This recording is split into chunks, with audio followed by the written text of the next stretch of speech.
Okay, we're live. Hi, this is William Ramsey. Welcome to William Ramsey Investigates. On today's show, I have a very special guest. He comes to us from the UK. His name is Azeem Azhar. Last name is spelled Azhar. And he's just published a book in September 2021. Title of the book is The Exponential Age: How Accelerating Technology is Transforming Business, Politics, and Society. Fascinating book. Really enjoyed reading through it. Had a lot of nostalgic things for me, some early technology that he mentions. But Mr. Azhar is the creator of Exponential View, www.exponentialview.co, which is one of the world's leading platforms for understanding the impact of technology on society. His weekly newsletter is read by 200,000 people from around the world, and his chart-topping podcast has featured guests including Yuval Noah Harari, Tony Blair, and Reid Hoffman. He's also the founder of a number of tech companies and is an active startup investor and has advised the World Economic Forum, McKinsey, and Accenture. He's also a contributor to publications including the Financial Times, Wired, and the MIT Technology Review. Again, his name is Azeem Azhar, and the title of the book is The Exponential Age: How Accelerating Technology is Transforming Business, Politics, and Society. So, Azeem Azhar, welcome to the show. William, what a great pleasure to be here. Great, awesome. Well, I'm delighted that you agreed to the interview. Really enjoyed reading this book. Can you talk about your background and kind of what led you to put together this book, which has 43 five-star reviews on Amazon in the US right now? Can you talk about what led you to write this book? Yeah, I can. And thank you so much for giving me the chance to chat. 43 5-star in the US, 76 5-star in the UK, I should say. And there's one 1-star review right now, which is a German who obviously didn't like what I had to say at all. But it's been well received, and I've been really grateful. And yeah, the book is so interesting because as I was writing it, I realized that in a way, it mirrors my life. I was born in 1972. It was the year after Intel, that great American chip company, put together the 4004 chip, which many view as the first kind of silicon chip that brought us the personal computing industry. And then through the 70s, we did get those first personal computers, the Altair one. It's what people like Bill Gates and Steve Jobs and Eric Schmidt all started to learn their trade in the 70s as I was growing up.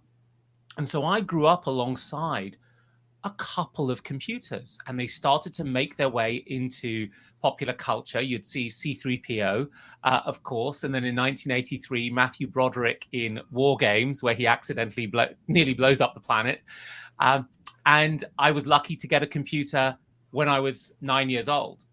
And so I have grown up alongside these machines. They have been part of my hobby life. They've been part of my friends. My friends and I used to use them. And then my career ended up being alongside these computers.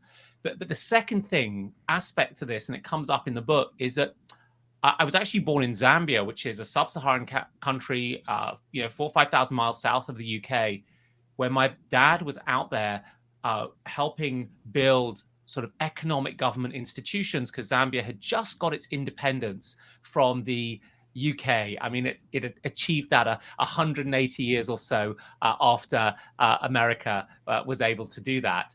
And of course, institutions needed to be built. And he was there as an economist and an accountant building economic institutions. So the backdrop for me was a family that was interested in those types of questions. And at university, I ended up studying politics and economics and philosophy.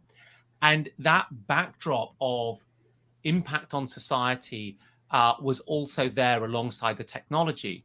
And so the book, The Exponential Age, is about the technology, but it's also about the transformation of business, politics, and society. And it brings together these two aspects of my life that were there, yes, when I was when I'm 49 now, but yes, when I was 40 and when I was 30 and 20, and frankly, when I was 8 years old as well. Right. So you really start out the intro to the book. We talked in the pre-show. You talk about the TRS-80, which I really coveted and went to Radio Shack and checked out, and how this kind of technological change has grown. Really, I think you point out in your book, you believe this age, kind of like we've had the Iron Age or the Bronze Age, this age really started right around your birth. Like you you kind of pinpoint that right there is when this whole change has really accelerated or begun its acceleration, or its a point, I think you point out, correct? Yeah, that's right. I mean, I think that it starts around that time, maybe a couple of years before I was born in the late '60s. And you know what I'm really saying is that that there are the relationship between technologies and society is one that is symbiotic. You know, culture and politics shape the technologies we build, and the technologies shape and enable the societies within which we live. And you know, one nudges the other. And uh, my view, and it's held by other people, is that there was a period at the end of the 19th century into the 20th where three really important technology platforms were essentially invented in the US and popularized in the US, and they defined modern 20th century life. They were the telephone, Alexander Graham Bell, electricity with Thomas Edison, and the car, really with Henry Ford as the sort of key popularizer. And those three technologies arrived at about the same time in the late 19th century, but they started to become cheap and popular at the turn of the 20th.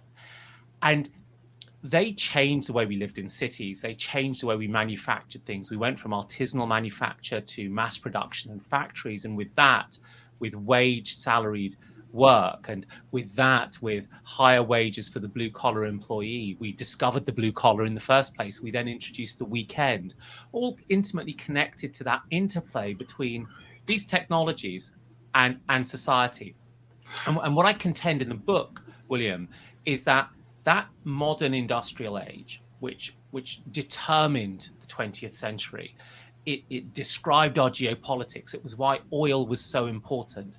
It was why in 2009, the world's biggest companies had all been founded between the 1880s and 1910. And it was General Electric and ConocoPhillips and Exxon and Ford and General Motors, right? They created a century's worth of understanding in which we lived.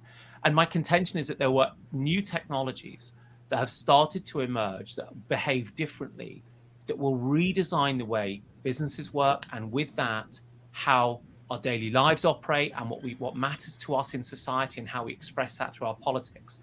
And if the moment for the car's breakthrough was the Model T Ford, but the car was a technology that was about 30 years old by then, the moment that this starts is about 1968, 69, 70, 71 sort of period, with the first of these so-called exponential technologies.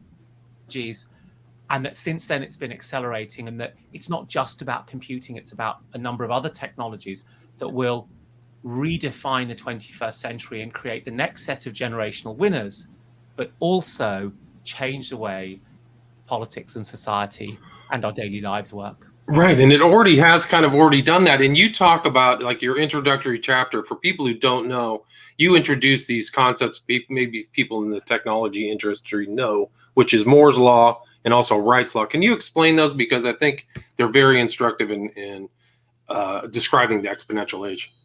Yeah, absolutely. So the key thing about exponential technologies is that they get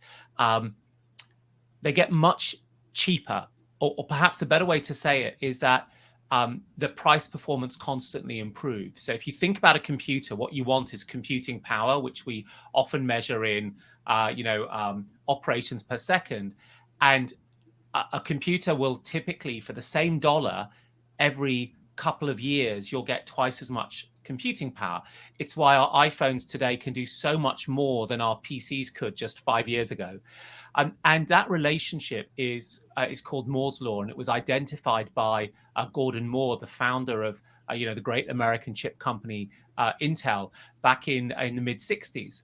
And the thing is, Moore's law, which essentially says, I'll describe it a different way, that the amount of computing you can get for the same dollar increases by about 40 or 45% every year. And that has been true year after year after year. That is like the compounding bank interest that we never get. Now, the old technologies like the car or the printing press or square rigged sails on ships in the 18th century, those also improved, but they didn't improve by 40% per year for 50 or 60 years. And the result is that we, for $1, get much, much more computing now than we used to. And I think about this one little story that in 1958, IBM bought a bunch of transistors, and transistors are the kind of fundamental unit of computers. If you think of them as individual Lego bricks, if a computer is like a full, Lego set, and in today's money, IBM paid about $1,000 for each one of these 100 or so transistors that they bought, and the entirety of humanity could produce a few thousand transistors a year. In the most recent Mac that was released, Apple Mac, about 2 or 3 weeks ago, there are more than 57 billion transistors in that single computer. And now humanity produces transistors for fractions of a hundredth of a millionth of a cent. And that is a remarkable difference. And they're better transistors than the one that IBM bought 60 years ago for $1,000 a piece. And so that's really what Moore's law tells us. And it tells us that as these things get much cheaper, our economies will use much more of them, which is why when you use your, I don't know if you use Snapchat, William, but when you use a funny filter on Snapchat. I'm too old. I'm aged out of that technology. Right. Well, the amount of processing that goes into that funny filter to put kitten ears on your head vastly outstrips the amount of computational power that was available in the world in the 70s or the 80s. I mean, not even NASA and the US military and Exxon put together had that much processing capability. And now we give those sorts of things to our teenage kids and younger to just mess around with. And that's the impact of Moore's law and exponential technology change. Right. But I wanted to go a bit further than Moore's law because I was seeing this pattern happen of exponentially improved technologies at very different scales. I was seeing it happen in energy. Solar panels and solar generated electricity was getting cheaper at 15, 20, 25% per annum, compounded for many, many years. Wind power too. The cost of storing energy in a lithium ion battery, which used to cost $1,000 per kilowatt hour, which is the measure they used about 15 years ago, and now is approaching about $100 per kilowatt hour. It was also true in the really super, lots of supers there, cool industry of biology, of our ability to read the human genome or other animals' genomes and write those genomes, where we had taken the cost of this from about $1 billion in the year 2000 to a few $100s in the year 2020. And these patterns, and the question is like, why is that happening? Why are suddenly these technologies diminishing hugely in price? And when Moore's law is not active in these other industries. And it turns out that it's a beautiful relationship that was figured out by a guy about 90 years ago called Wright's law. And it's simply this. It's that as we build things, the first time we build them, it's kind of shonky. We don't really know what we're doing. We use too much material. We don't have our processes figured out. But the second time we build it, we've got a whole bunch of learning and we'll do it cheaper. And the fourth time, we'll do it cheaper still. And the eighth time, we'll do it even more cheap. And so Wright's law says that as we build things, we learn how to build them better. And with every doubling of production, we will improve our per unit cost by a fixed percentage. So the idea is that if the first widget that you built cost $100, the third widget might cost $85, and the seventh widget might cost $72. And that compounding improvement means that as demand expands, you get better and better at building these things, and they become more, they can become cheaper, but while giving the same effect. And Wright's law is a really, really good predictor of how technologies will get cheaper and how particularly these exponential technologies, which have some other characteristics, have got cheaper and cheaper. And it's why we now sit in a world where in most parts of the world, it's cheaper to generate electricity using solar panels or wind turbines than it is to fire up a coal-fired power station or a gas-fired power station, because coal and gas power stations don't exhibit these Wright law learning effects the way that wind turbines and solar panels are. Right, it's fascinating. So you have these two things: Moore's law, geometric increase in computing power, alongside Wright's law, which is efficiency and accessibility too. So because they're cheaper, more people can get them. So those are the components of this exponential age. And then you also talk about Ray Kurzweil, and he talks about how, and I think you stated that he had that insight that these aren't happening independent of each other, that there's concurrent. Can you talk about that? Yeah, they layer on each other. I mean, what Kurzweil is famous for two things. One, he's famous for this idea of the singularity, which I don't talk about in the book. It's when machines get so clever that we become those machines in a way. Let's talk about that another time. I've long different views to Ray on that. But his other idea is that, why does this happen? And at some point we're going to stop learning how to improve things, right? You've kind of figured out every way you could improve the making of this widget. And Kurzweil's point is that the technologies layer on top of each other. So just as we kind of hit a wall with a particular approach because that we have been milking for years and years, we might come out and we will have something waiting in the wings that will improve the efficiency or the price performance. And it's a good description of what seems to happen, that just as we hit the limits of one approach, another approach comes up. And a really good example is to go back to silicon chips, because the game of silicon chips has been about miniaturizing those core components, those core transistors, to the point where they're really tiny weeny. The first transistors in the chips of the computers you or I made were perhaps measured in the micrometers, so millionths of a meter. The current transistors in chips are measured in nanometers, which is a few times bigger than an atom. And we've been able to do that through a sort of incredible collaboration in the semiconductor industry from the people who make, they make lasers that are so expensive, they cost like $150 million. And we figured out in semiconductors how to keep rooms that are so clean that they're the cleanest places on Earth. I mean, I discovered that semiconductor fabs, which are the factories, change the air in these rooms, and these are big rooms, right? Think warehouse-sized rooms, 600 times an hour. And in an intensive care unit in a hospital, you might change the air 15 times an hour. That's how clean they are. And so the semiconductor industry has really pushed things to certain limits. And there is physics involved. So at 3 nanometers, which is where the most advanced chips are, the effects of quantum physics, that sort of spooky physics where things don't quite behave the way they do at the scale of humanity, starts to play a part. And the electrons that are running across these chips are a bit, I call them quantum drunk. They wander to places they shouldn't be.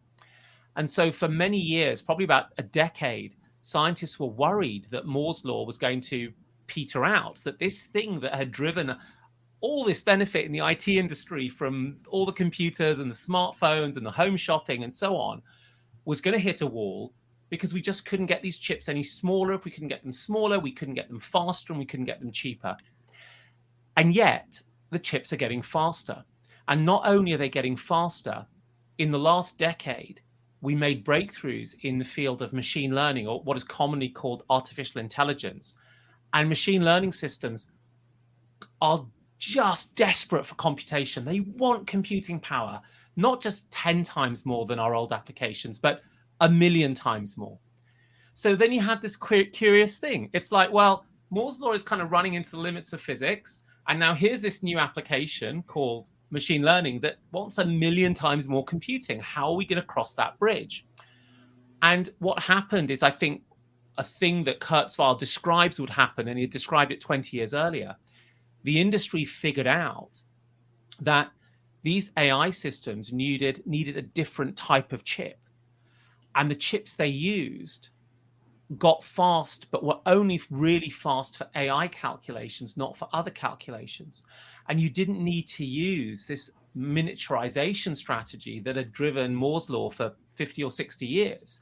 You actually just used a different design of chips, quite often using semiconductor technologies that were 10 years old. And it turned out, lo and behold, that continued that upward curve of improved amount of computation, exponential improvements for the same cost, but without relying on the factors that had driven Moore's law for 60 years. And I think that that is kind of plays quite well to what Kurzweil had predicted. Right. So you just see this, I mean, this kind of aggregation of different techniques to increase that acceleration. And you talk about how there are certain things that, like standardization and also availability of networks, that are also creating this curve, this Yeah. exponential curve. Can you talk about that? Yeah, thank you. I mean, standardization is really important and underrated, right? Because what standardization does is it means that when I want to build a kind of widget, um, lots of other people can build around that widget. And that means that my demand can increase, which helps my learning, and it helps my volume and my scale and my ability to invest in my products. But it also means that I start to shape that widget more appropriately. And so standardization became a really critical part of the IT industry from the 70s and the 80s, where we had common protocols and common operating systems, and increasingly what it means is that your component can access a global market. I mean, if you were to go out and build a battery for you'd start with a AA battery, because every device uses a AA battery, remote controls, cameras, torches. You wouldn't start with some battery that is the shape of a rooster. That would just be weird. It'd be like, where's this going to go? And so standardization has been really important because it allows us to construct these creative combinations across different technologies. One of my favorite examples of this is in satellites. So in about a decade ago, a couple of American researchers, one was at Berkeley University, came up with this idea of a standard for a satellite. They called it a CubeSat. And they said, listen, they should all have the same kind of physical dimensions and size, and they should have the same kind of electrical interface and the same sort of, radio and telemetry systems. And they wrote this standard up.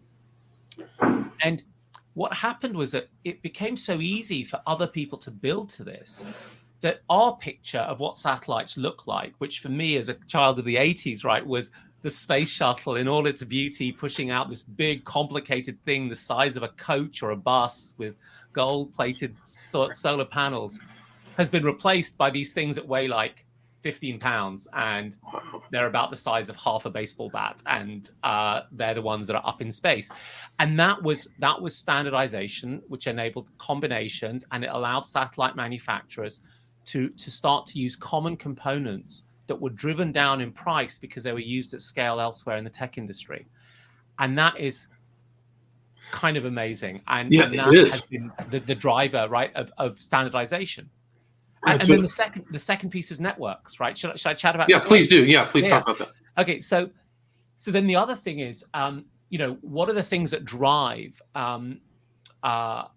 demand and drive this learning? So one is, and that is basically access to markets and access to experience. And so the networks of global supply chains and the networks of the internet have allowed people to access markets much more quickly, so they can get to that doubling of scale. And they've also allowed them to learn from experiences really, really broadly. And one of my favorite examples of this is she's probably now 19, but she was 17 when I met her, an Irish student called Laura, who entered a science competition in Dublin that I had been asked to sort of take a look at. So I went over and I met a load of the entrants. But she stood out because she had built a small kind of prototype system that used a type of machine learning to look at cervical smear scans, so the kind of scans, tests that women get to check if they've got cervical cancer or not. And her system used an algorithm, a machine vision algorithm, to predict whether the smear was normal or abnormal. And in her sort of laboratory tests, she was able to do this more accurately than a typical doctor. Now, there are a few things that made this fascinating, right? The first is that was Laura's first programming project. She just did it, right? She just said, I'm going to do this. Right. The second thing is she's not in Stanford or MIT. She's in a high school outside one of the smaller towns in Ireland. And the technique she used was probably only 3 or 4 years old. And in the old days, when you and I were kids, things that were discovered in labs didn't make it to the mainstream for 2 decades. And now, because of the internet and preprints of academic research, she had access to them. And she taught herself on YouTube videos. She could access the code from GitHub. And she was able to access this really, really breakthrough technique in her first programming task and produce something that, you know, in that sort of lab test could do better than a human. And that is the power of networks in terms of how they are catalytic accelerants of our ability to learn. And it's the learning that drives the exponential age. Yeah, no, it's really incredible. And she was accessing networks from, I think you said Denmark or something like that, or getting information. This young girl. Yeah. The whole thing was global, right? So the breakthrough work was by a guy called Ian Goodfellow, who I think was in Stanford. And his code would have been hosted on GitHub, which is now owned by Microsoft. And then she needed imagery, images like of these scans, and that was provided through open source or open access rather by a research group in Denmark, Herlev Hospital. So the whole thing would not have been possible in a pre-networked age. Even if she had the technology, even if she had her dad's computer, she wouldn't have been able to do it without the networks. Right. No, it's really incredible stuff. I mean, I think that's a test of things that are like that are going to happen more frequently. But when your book also, you talk about this exponential growth, but there's also a gap. So you also talk about certain things that happen for companies or individuals left behind by this acceleration of technology. Can you talk about that? Yeah, of course. These technologies that create all these new potentials, and for most people, we don't necessarily see those potentials, and we don't necessarily understand them.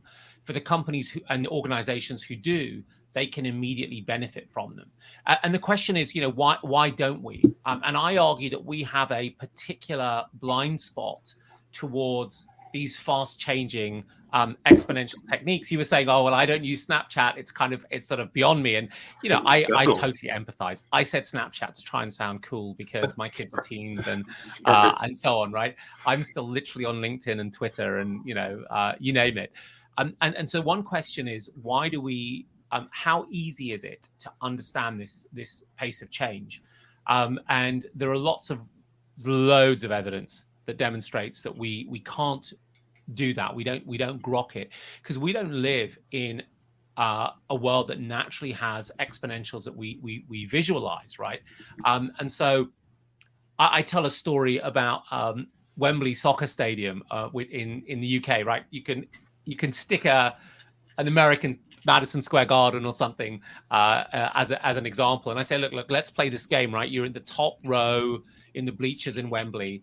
And you're going to face exponential rain. So exponential rain doesn't fall at the same amount all the time. It gets faster and faster and faster, like the curve on the book. Minute 1, there's 1 drop. Minute 2, there's 2 drops. Minute 3, there's 4. Minute 4, there's 8. Minute 5, there's 16. Minute 6, there's 32. Now, 32 drops of water is still like a thimble. And the question is, when do you have to get out of the stadium to avoid getting wet? And the thing is that by the 47th minute, 5 billion liters of water is gonna be falling. Right. And by the 48th minute, it's 10. By the 49, it's 20. And so you kind of, if it's going to take you 30 minutes to get from the bleachers to your car and drive the hell out of Wembley Stadium, you have to leave at minute 17 when there's like a half a glass of water falling on this whole huge pitch. Right. So it just catches up like it's so fast. Yeah, it's so fast. It's like the curve on the cover. Of course, the problem is if you leave at minute 17, you'll avoid the raindrop at the 47th minute, but the 48th minute will get your car when you're driving off the off-ramp, and it'll be millions of tons squashing you. And so we really struggle with understanding these exponential processes. And if we struggle, that means that we don't design institutions and systems that can naturally do that. And the thing is that institutions and systems are really, really important because they're what makes complex modern life manageable, right? You know that a red light on the street means stop driving until it goes green.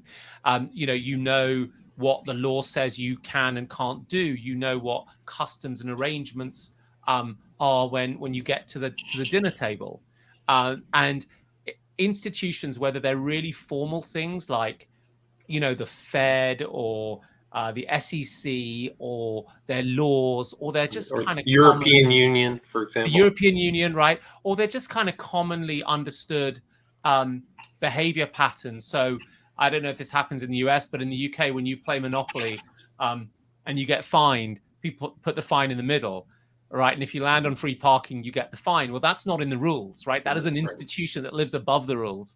And our institutions make life easier to live sometimes, right? Sometimes they're super annoying, like the cookie alerts that we all have to click right now. But sometimes they're really helpful. And at the moment of this exponential change, those institutions get left behind. And it is that gap that I call the exponential gap. That is the way I analyze so much of the friction that we see whenever technology seems to meet the rest of the world, whether it's the competitive strength and skill of Amazon or Apple, whether it's what's happening to workers who are working for DoorDash or Uber, whether it's the amount of cyber attacks that are going on, or of course in the US, what's happened to political discourse on social media, where the technology has enabled something, and our ability to say, well, what are the norms and the behavioral patterns that we should have to make this work for us, have been left behind. Right. I mean, one of the things that made me laugh out loud is your example from the European Union. They put something up on December 2020 describing Netscape Communicator as a modern email software package and had been defunct since 1997. So you want to talk about a lag in understanding of an institution to technology. I mean, there's so much happening right now with this, with in the U.S. with technology, and it's just incredible how fast it's really changing. One of the things you talk about is kind of like the culture and how it affects society. I mean, you use examples, you talk about some of these things that have happened. Can you talk kind of more about how this, in a very general sense, my question is how this exponential change is affecting politics and society? Yeah, I mean, it's a really hard question because it is what I wanted to do, William, was get beyond the barracking and friction that has emerged across this debate, and not just in the US, right, in the UK and in other places, and try to explain what goes on at these periods of distinct technology change. I think this is a period of distinct technology change, and I identify three different things that happen. So the first one really is that when these technologies emerge, the companies that produce them end up being rule makers. So we have a whole set of rules. We like our rules to be created by our elected officials and enforced by our independent judges.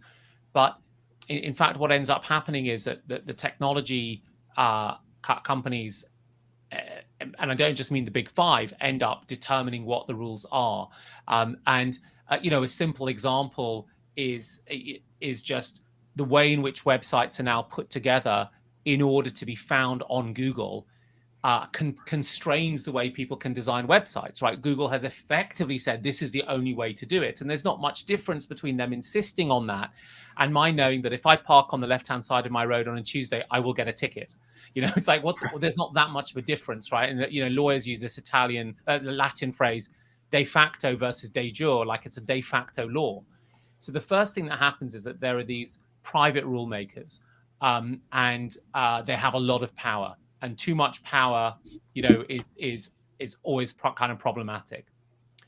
The second is that there becomes the encroachment of basically profit-seeking companies into our private lives, because what we used to just do very, very freely, like just chat with our friends, the new vernacular of chatting with our friends is kind of communicating across Twitter or across Facebook, where these things are now governed and driven by the sort of private ambitions of those companies. I think there's a great film, and I'm going to forget whether it was Magnolia or something else, where some neighbors invite their new neighbors over, and they're having dinner, and then the hosts start to talk about their Tupperware. And they start to say how great it is. And the next door neighbors, who are the guests, suddenly realize they're here to be sold like Amway or something, right? This wasn't like a socialization. This was literally a commercial relationship. And of course, in the exponential age, because virtually so much of what we do is on these platforms, we're constantly being sold to and manipulated in that way. And this is not to say companies shouldn't advertise to us. Of course they should. And this is not to say companies shouldn't be profit seeking. It's just that every interaction ends up being governed by that. And then the third is that the way in which we are able to interact and associate with people is increasingly determined by that kind of profit motivation. And so this is most obvious on YouTube and on Facebook, where what the systems do is they drive us to people who are more like us and extremely more like us, rather than finding that kind of mix of diversity that communities used to have to just deal with, right? They had to deal with those arguments on a daily basis, whereas we get pushed into, whether you call it filter bubbles or something else, on these platforms. And so a lot of that really comes back to, I think, this is not about Section 230, which is an issue that gets written about a lot in the US, because these things are happening in countries that don't have Section 230, like the UK, like India, like Australia, like Myanmar, like Thailand, like Nigeria, like Germany, like France, right? No Section 230, still an issue there. It's a fundamental issue about the interaction of the technologies and the assumptions we made about how they needed to be governed. And so that, so that for me is that the type of thing where we have to dig a little bit deeper to ask what's really, really going on. And then also think, what are the things that matter in our country, its culture, its political culture, that are sort of suitable styles of intervention to tackle that? Right. I mean, it really is a different kind of culture outside of the standard legal kind of rule system. So you have this alternate technology. It's not just for social media. It's for anything that grows, whether it's kind of, you mentioned Lime, could be Uber, some of these newer companies. It really is where you have to reevaluate how the context of this increasing acceleration. Do you mind taking a few questions? There's a couple questions from of course. audience. Really happy to. Yeah. Good. Somebody, the guest, Sarah, asked how you feel about Meta. Some people say VR is dead. I think it's going to blow up. Do you have any ideas about that accelerating technology? Yeah. I mean, Meta is how Facebook is sort of rebranding itself right now. And let's talk about the metaverse itself rather than Facebook's own strategy first. And I think it's a really interesting question. So I see this as a kind of constant layered evolution of enriching the way in which we interact. So when I started using computers, things were black and white and there were no graphics. And when I first started to send emails in 1991, emails really had to be quite short, like a couple of sentences, because otherwise the administrator would ban your account for being costing too much. And now we have added all sorts of things like instant messaging on WhatsApp with type ahead notifications and video calls and group video calls and high def cameras and spatial audio. And so I see this as an extension of those technologies, which will connect back to our presence in the everyday. And this connects a little bit to that idea of standardization and combination. Because 15 years ago, there was a VR world called Second Life. And Second Life was completely separate and distinct to your first life. And you kind of took on a different persona. The metaverse won't get large if that's what people are forced to do. And I think that we will be carrying the sort of digital avatar we have of our Insta account and personality across into this thing, which will show up in a number of different ways. But that said, I still struggle with getting a sense of, when will these devices actually be ready, and what will the killer application and the real interaction modality be? Because I ran a VR group a few years ago, and I have like the latest Oculus, and it's really great for actually for certain things. When I injured my leg, I used the Oculus for VR boxing to keep myself fit for 6 weeks until my leg got better, my knee got better. But I haven't really used it since in the last 9 or 10 months. There's still too much of a headache. Physically, like putting it on your head and doing all of that. So I think the devices will end up having to get better and better as well. But I do see it as a path of subtle increasing richness of interaction while we wait for the design that might really, really work. And who knows when that will actually come. Right.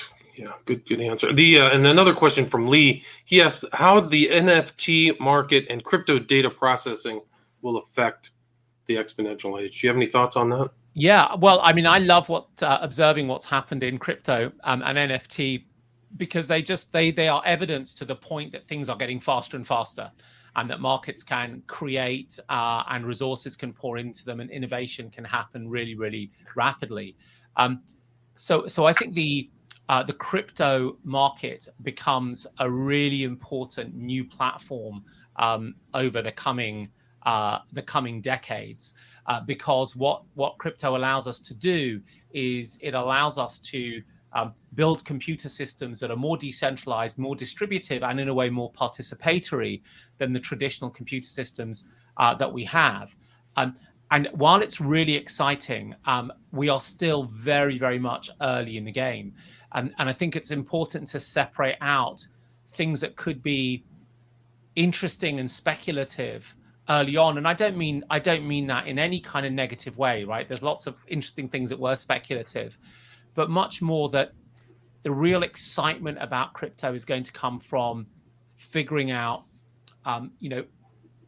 infrastructural things. For all of the excitement about Netflix being able to just show you the next movie you want to see or the next episode you needed to see, so much had to happen behind that. We had to get much better video processing and codecs. We had to get more powerful computers. We had to get higher bandwidth into our homes. The backbones had to get higher bandwidth. The edge caches had to be faster. Netflix had to be able to do all of the machine learning on all of the user preferences to figure out that you want to watch The Simpsons and that I wanted to watch Family Guy. And none of that could happen overnight. So, when we see overnight successes, I think it's unlikely that they're going to stay the distance, because we're still building the lower layers that need to come to fruition. But within the crypto market, what I see are some of the smartest software developers just tinkering away and building those rails. Just doing it, yeah, getting it ready. Coinbase came out with the huge IPO, so I think that there's something there. There's at least a banking system. Once it grows out, it could really, once it becomes easier to use, I would say just like Netflix, it would be something like that. Well, I think it's worth noting that the speed with which the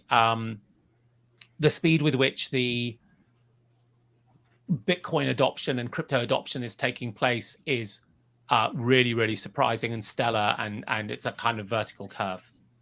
Yeah, I mean, it's in there. And I think that I like that chapter 3 in your book where you show some of these quick curves and how some of these big companies did not adapt or did not see how like cell phones or how they misread certain stuff, and how even the self-driving was thought to be going to be more applicable but wasn't. So how the technology kind of filters out was really fascinating. I loved this book, really fascinating book, and a great talk. Thanks so much, Azeem. Is there anything you'd like to add or anything I've missed before we wrap this up? I'm really excited to speak to you. I love the questions. Thank you. Thank you so much. I mean, what I would say about the book is the optimists have criticized me for being too pessimistic. The pessimists have told me I'm too optimistic. Those on the sort of right wing of the economic spectrum have decried this book for being a socialist book, and those on the left wing have said this person loves free markets far too much. So I've upset everybody, which means I think you'll enjoy it. I try not to give too many answers. I try to give you a guide of the near future to help you think and to ask your own questions that will be better than mine. So I really hope you'll pick up a copy from Amazon or Barnes and Noble or Powell's or your local indie, hardcover, Kindle. Listen to the audiobook. It's me narrating it. Please do. The Exponential Age. Awesome. And your website is www.exponentialview.co, correct? That's correct. Yeah. So if people want to, and you have a podcast, so if people want to listen to that as well, right? Yeah, they can just pop in Exponential View into their podcast player, and it'll show up. And on Twitter, I'm at Azeem, which for Americans is AZEEM. Gotcha. Azeem on Twitter. Yeah. And again, the author's name is Azeem Azhar, published a book September 2021. Title of the book is The Exponential Age, How Accelerating Technology is Transforming Business, Politics, and Society. Thank you so much, Azeem. Great conversation. I appreciate it. My pleasure, William. Thank you. All right. Take care. Have a great day. All right.